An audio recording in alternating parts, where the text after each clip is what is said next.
Hello, testing, 1, 2, 3. Yeah. Thank you.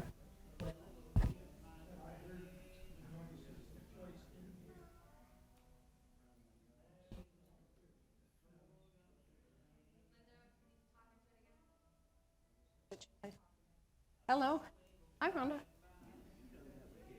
She smiles at me. I like it. Yeah. Sure. Real high. Up as high as you can. A little higher.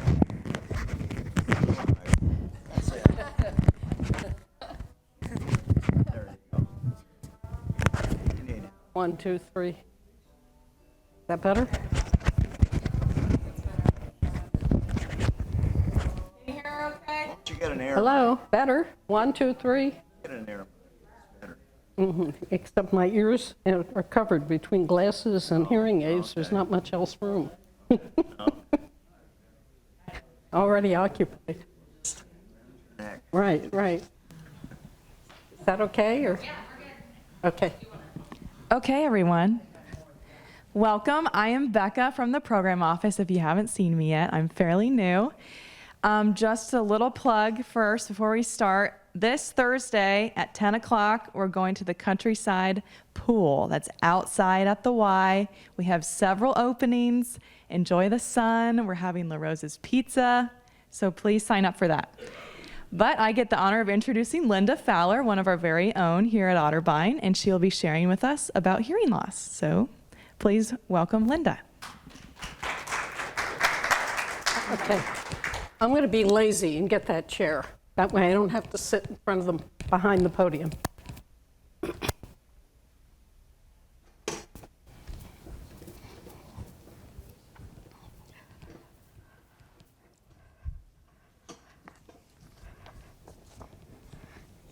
Okay, well, welcome. Just so you know, this is a two-part talk. The first one I gave 11 and a half years ago, 6 months before I ever even moved into Otterbein. And that is what it's like to interact with people like me that have a hearing loss, for those of you that can hear. Because hearing loss is a disability that often affects you more than it even affects me. Because I may not realize what's going on, and it frustrates you. So this is what's going on with you. The second is, okay, I have a hearing loss. The world's still out there. What can I do? What tricks can I do to interface in the universe without frustrating myself and you? So come for part two if you know anyone or if you have a hearing loss. Okay. Did you know that at least half of all folks over 65 have some kind of hearing loss? So look around next to you. One of the people you're looking at has a hearing loss, whether they admit it or not. It's a disability that affects other persons, and sometimes more, as I said, the person with loss. So it's invisible. And that's one of the things that's frustrating. If I were in a wheelchair, wear glasses with a cane, you could see that I have a disability. But you can't see that Linda does not hear. But not hearing thwarts my ability to communicate with you. When I don't hear, misunderstand, your social impulse, and sometimes mine's inhibited.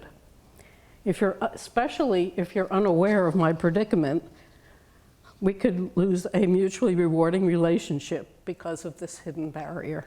So, for those of you fortunate to have 20/20 hearing, I want to describe to you what it's like if you don't hear, and what we do hear, and how possibly we cope.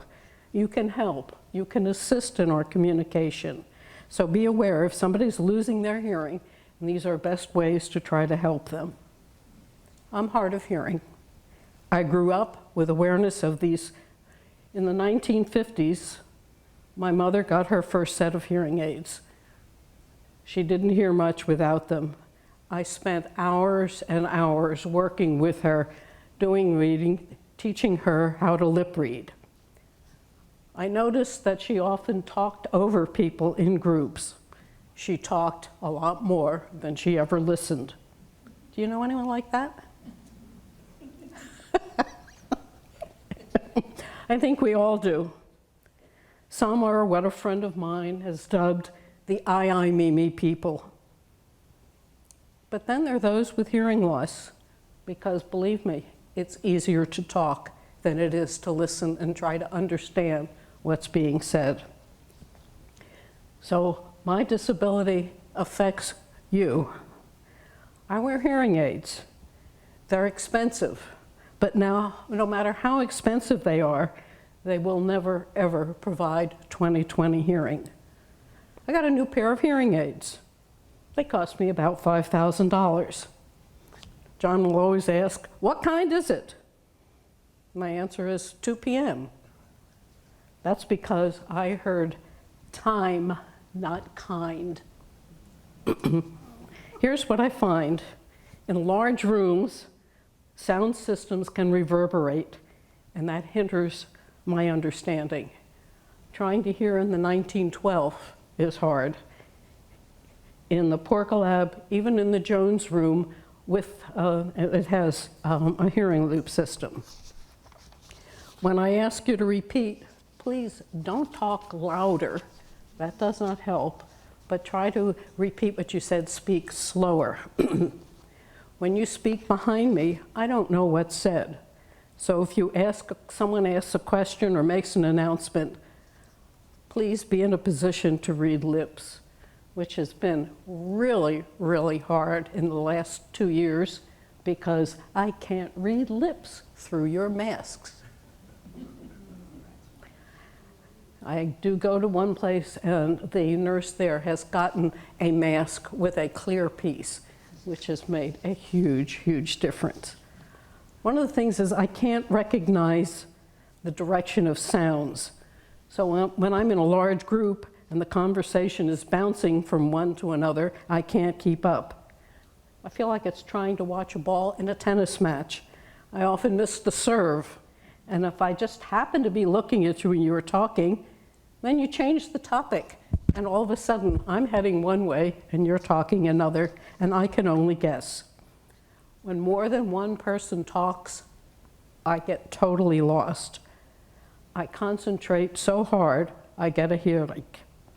I'll ask you to repeat, but often as a last resort, because it distracts from the conversation. But sometimes it can be safer to ask rather than guessing. It prevents me from offering a total non sequitur that can embarrass me and often my hearers as well. My son has often looked at me and go, "Mom, what did you think I just said?" What's hard is certain sounds are much more difficult.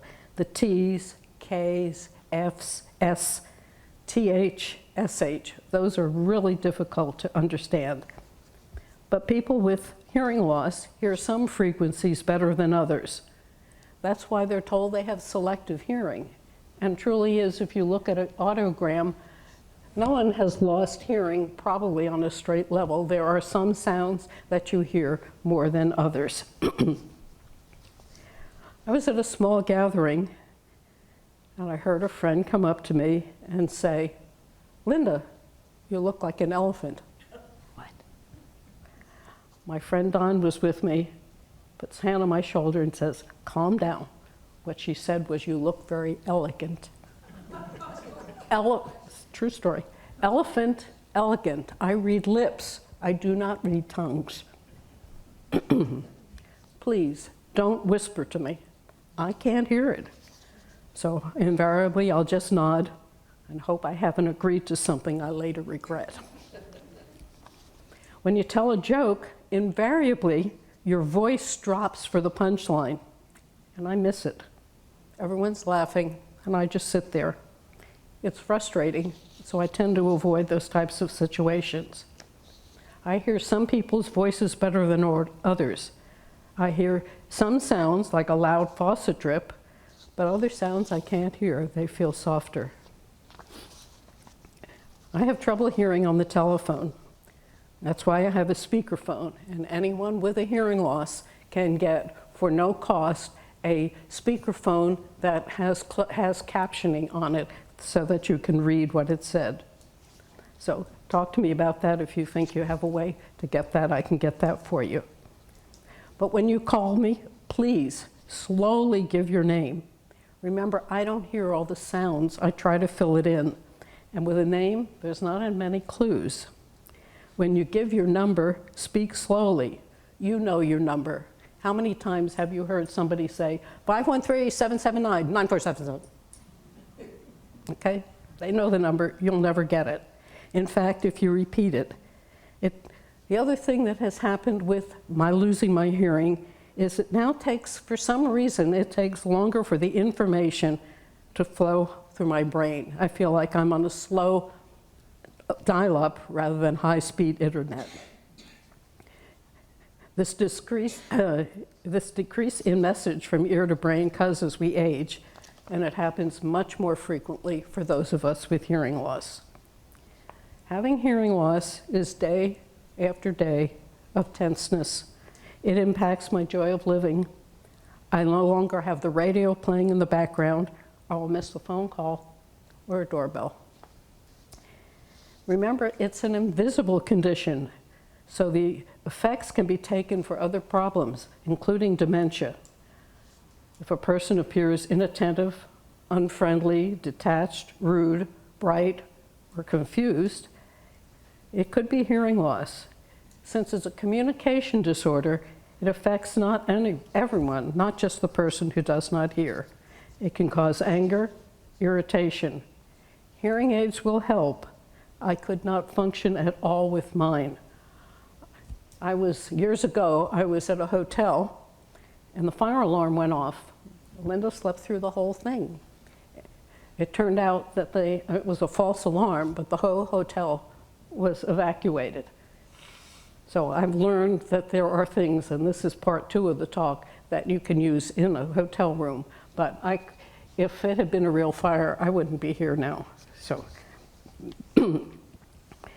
now that you know that communicating with someone like me might need some effort, what can you do?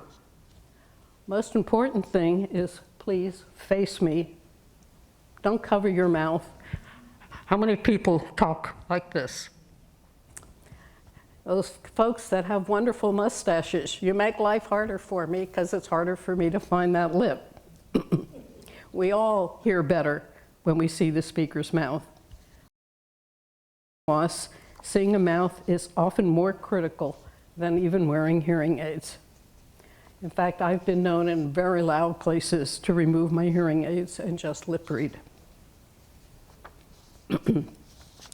Please try to use something that is called clear speech. If you enunciate a word or a sentence, I may just get it. When your words run together, I get lost. Please get my attention when you start talking. And if you change the subject, let me know, because I'm still going in that line and you've turned that way. If you don't give me the information, I may give you an answer related to the last topic. Please, even if we go out to lunch together, try not to chew and talk to me at the same time. Put your hand in front of your mouth. Use normal speech, but more slowly, especially if you tend to talk fast. And I was raised in New York. I mean, I'm used to talk fast, so please. It takes longer for the brain to decipher the words, even if they're clear. But don't shout. That just distorts the words. Don't speak from another room. Those of you who remember my friend Don, bless his heart, he'd be in the living room. TV would be on. I'm making dinner. Water's running. Microwave's going. And he's talking to me from the other room. So I would often go in and look at him and go, okay, you want to talk? You want to eat? We can't do both. A very hard situation is when there's background noise. Restaurants or parties make it hard for everyone to converse. But if you've got hearing loss, it can be almost impossible. So what happens if you're in a situation? Try to get a seat there's less noise. When I go to a restaurant, I purposely take a look. Can you get it away from the speakers, away from the TV? Also, if there's a window, have my back to the window, because when you're sitting in front of the window with the glare, it makes it harder for me to see your face, to read your lips. Background music is wonderful, but if I come to visit, please turn off the background music, because it makes it more difficult. When I'm at a meeting and you whisper, I can't hear the speaker and just the whisper, and I don't often understand what's being whispered anyway. So what do you do when a person of hard of hearing says what? Your instinct is sometimes to say the same thing again in the same tone. But if it wasn't understood the first time, what's the chances it's going to be understood the second? So try conveying in different words. Often just asking the person what would help, but please don't say to me, it wasn't important, because then I feel dismissed. If it wasn't important, why you wouldn't have said it. Let me give you some statistics. Now these are a little bit old. I haven't been able to find the absolute latest, but hearing loss is listed as the #1 birth defect. And now at least, for most newborns that are born in a hospital, they test for hearing immediately. The statistics are almost 40 million people have hearing loss, yet only about 20% are being treated. 75% is described as hearing loss. This boils down to saying about 1 in 10 have some kind of hearing loss. The numbers, though, are increasing. With noise pollution, those in the 20s and 30s, the use of iPods, the concerts, there are many more hearing loss, and many of our returning military have noise-induced hearing loss. In fact, there's a large program going on at the VA. If anyone has a hearing loss, a military hearing loss that is identified to their service, they get the top-of-the-line hearing aids every 2 or 3 years. My last pair of hearing aids before this I had for 14 years. Just because of the cost, I tried to get them. So you get the top of the line. So thank goodness that is at least taken care of in the government. How many of you have ringing or crickets or some kind of noise in your ears called tinnitus? Wow, that's very unusual in a group this size to have so few. No one knows why people get tinnitus. What can bring it on is loud noises, and it may or might clear up. And people with hearing loss tend to have tinnitus more than the general population. Certain drugs or combination of drugs can cause tinnitus. It's also called tinnitus, so you heard it called that way. These are called ototoxic drugs. And it's interesting that the medical profession in general are not aware of these. My son had a severe back injury, and I have 2 sons. One I gave bad eyes to, the other I gave bad ears to, so at least I didn't pick on one kid. But my son with good eyesight got a back injury. The good news is he's pretty much out of pain now. But the combination of the painkillers caused him to have ringing, and it stayed for several months beyond his taking the drugs. Since most physicians are not aware or don't think about it, if you start to get that, take a look at the medications you have. Every time I go to anybody in the medical field, I take a list of what are the most ototoxic drugs. Cancer, some of the cancer drugs are ototoxic. Some of the antihistamines are ototoxic. So just be aware that that's something you may be aware of that even your medical staff may not know. I met with an ENT who told me this story. A mother came in with a 6-year-old and a note from the family physician saying, Will you please make sure that this mother understands that her child is slow? In fact, the child was very bright, but just hard of hearing. They never tested the hearing.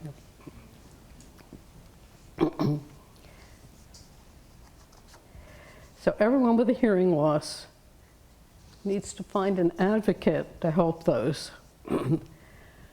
For those, if you're interacting with someone with hearing loss, understanding that hearing, especially in a large group, can be exhausting.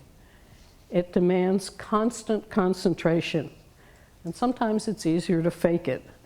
Despite what a bad idea it is, most people do that, thus reinforcing the myth that people with hearing loss can hear when they want to.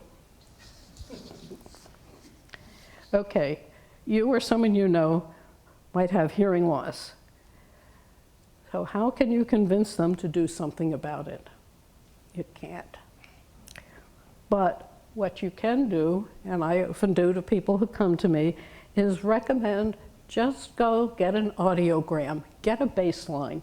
And when you're over 65, there's never a charge for it, although most of the audiologists that I know would never charge for it. So if you know someone interacting and they, I don't have a hearing loss, say, okay, just get a baseline.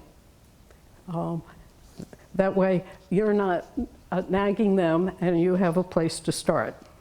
We get our eyes checked and our ears checked and our teeth checked, but when was the last time you had your ears checked? How many has had their hearing tested within the last 10 years? Good. Glad to hear it. Okay. Hang on. Lost a page here. I've found a list, put together a list of misconceptions about people with hearing loss. The basis of the list came from a request of a corporation that wanted to use it as a training tool for its staff. And I've embellished this. One thought is everyone with hearing loss uses sign language and read lips. No. Increasing this volume will enable a person to hearing loss hear what is said. No, it often distorts it and makes it worse. Clarity is what is important.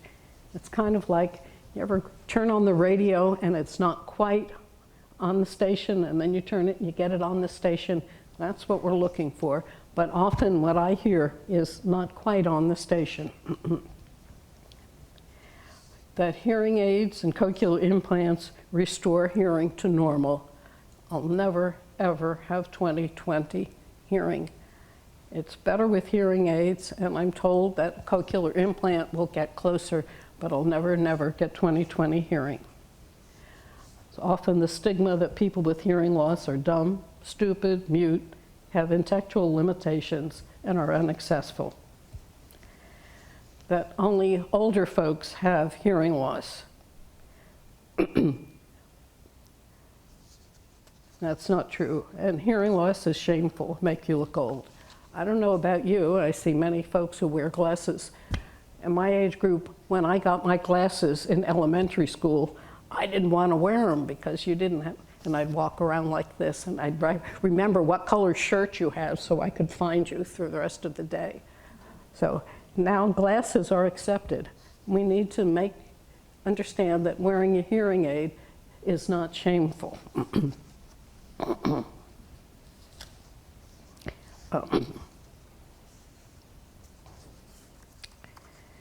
And that people with hearing loss can be rude or pushy. And I have to say, bless her heart, my mother was one of those because she didn't hear.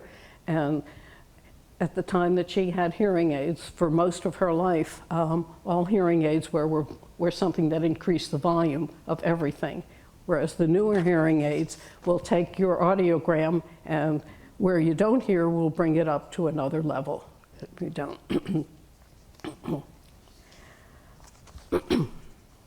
I found something that was called a help desk, and it made me laugh. Whoever invented the concept must have had a warped sense of humor, because sometimes that help desk is anything but help. How many times have you had a help desk where the folk answering is offshore with a very strong accent? So recently I was on the phone with a help desk from India trying to get a computer problem. Using the phone is challenging enough for me to understand. And with the accent, it was even more. Let's say at the end of the conversation, neither one of us found this to be a positive experience. After making the agent repeat what was said for the umpteenth time, frustration was already at the elevated Homeland Security level. So when the agent began spelling the words in the frustration, so the words were, he was trying to sell configure system. C is in sugar, O is in Oregon, N is in Nimbacher, F is in Friday, I is in Idaho, G is in Judge, U is in Utah. What? I was trying to get him to configure the system. We never made it much past the first word. I said the conversation isn't working and ended the call. Sigh. Where now we at least have online chat and that helps. Maybe the world of silence isn't so bad at all. I can keep my sanity. Okay, my next talk is for those of us with hearing loss. Okay, the world's going to be the same out there. What are some of the tricks that I have in my bag that can help us to hear and help those who care about me to hear? So hopefully come for part 2. Questions, comments? Linda, I know what you're talking about, seeing the lips with foreign. Wait a minute. Wait. Okay. Thank you. Anyone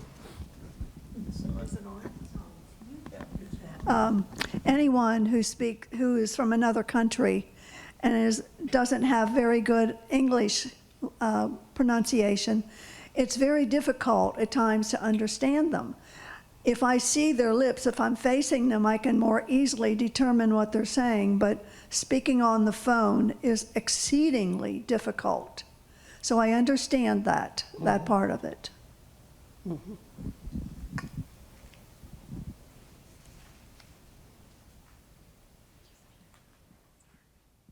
I know I have found out that you can ask for an English-speaking person.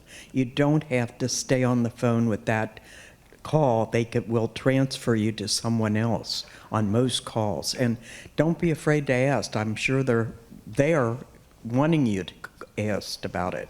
Mm-hmm. They don't want trouble. Yeah. They don't want any trouble either. You always ask for what you want. This was a friend. Mm-hmm. Any other questions? One of the other things that I can support is if you know anyone with a hearing loss, I can get, as long as you have a landline, I can get a phone for you that is captioned. And I really like that because not only can I read what is said, especially if somebody leaves a message, I find it very hard, but at least I can read it. But it also, I can keep track of it. So if somebody calls with another phone number, I can actually see what that phone number is. So please contact me about that.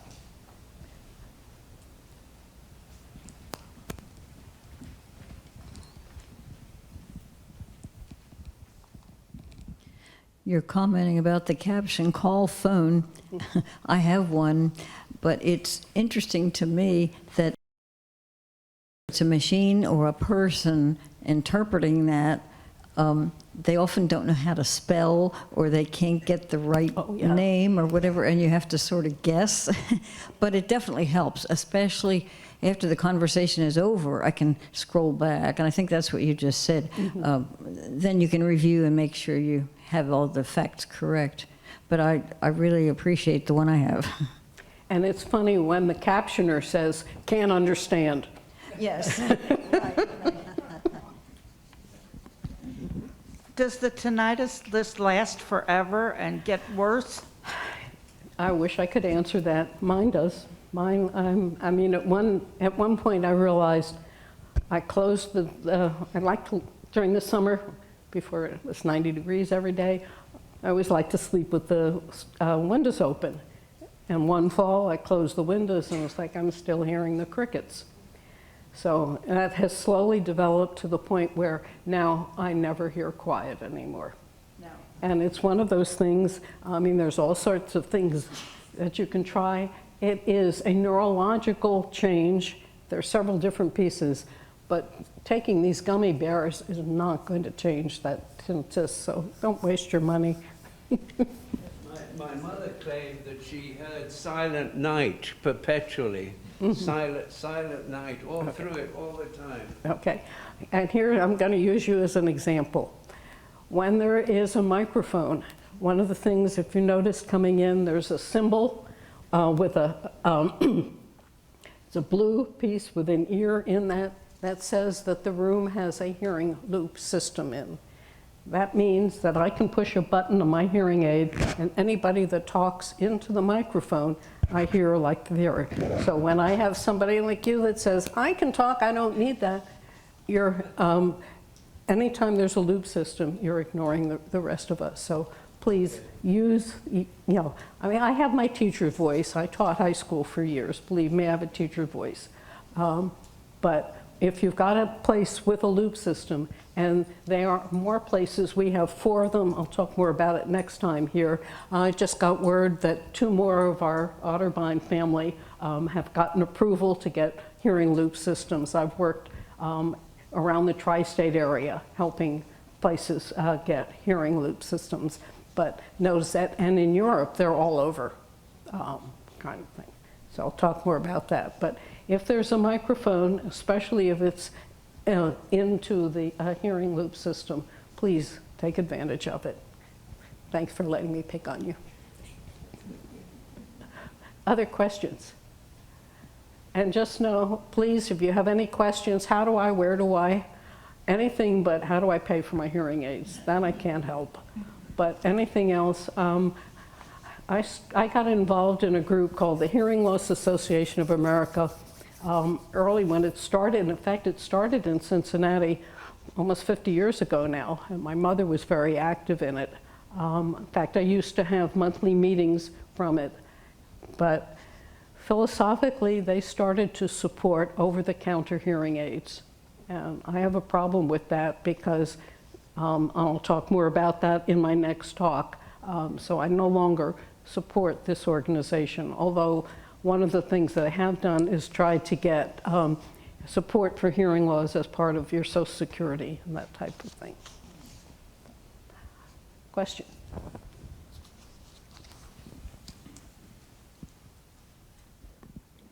What if your hearing in one ear is appreciably worse than the other ear? Yeah, well, there's one kind of hearing aid that, or like a cochlear implant that's called the Baha, that's made for someone that has lost the hearing in one ear and has good hearing in the other. But you're getting into something beyond my knowledge because I'm a user. That's where you want to get a hold of someone who's an audiologist. And on that note, let me clarify a difference between a lot of places like Miracle Air, etc.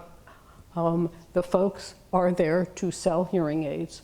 They've had 6 months of training, and they're probably do a good job of selling hearing aids. An audiologist has a PhD, and their role is to help you hear better. And part of that package may be a hearing aid. Notice the difference in philosophy. So just be aware. I mean, people say, oh, I'll get hearing aids at Costco, or I want to try hearing aids. My answer is, go for it. Try it. You've got nothing to lose. Just be aware of if there's going to be any fee for you, kind of a trial period. And again, I'll talk more about this next time. But just be aware of the difference between a hearing aid specialist and an audiologist. And again, Linda Fowler, feel free to contact me anytime. What? Would you go to an audiologist? Is that the word you just said? To test your hearing, right? To see if you needed any help. Mm-hmm. Okay. And we have an audiologist that comes here. And we'll work with folks there. And if anyone with hearing aids, one of the things that's nice is she'll clean my hearing aid, she'll change the hose for me, et cetera, without charge, which I appreciate. She comes once a month or something like that. Valerie, I can't think of Valerie's last name. She comes on Thursdays, I think, after 5 or something down the clinic.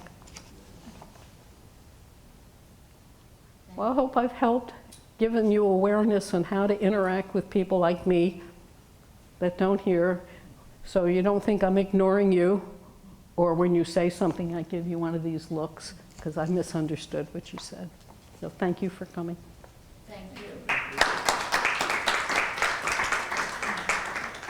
Okay, thank you guys for coming out and supporting Linda. Just remember, 2 weeks from now, right here, August 23rd at 2:30, she'll have her part 2.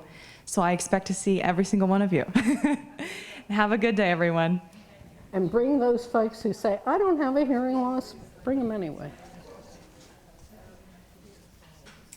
The GI, each year, Congress appropriates so much fund, and so not every year veterans can get hearing aids. It's every 2 or 3 years, yeah. Yeah, Austin went, and he couldn't get them because they hadn't appropriated. Mm-hmm. He had gotten in the list in time, yeah. I was lucky I got put in, but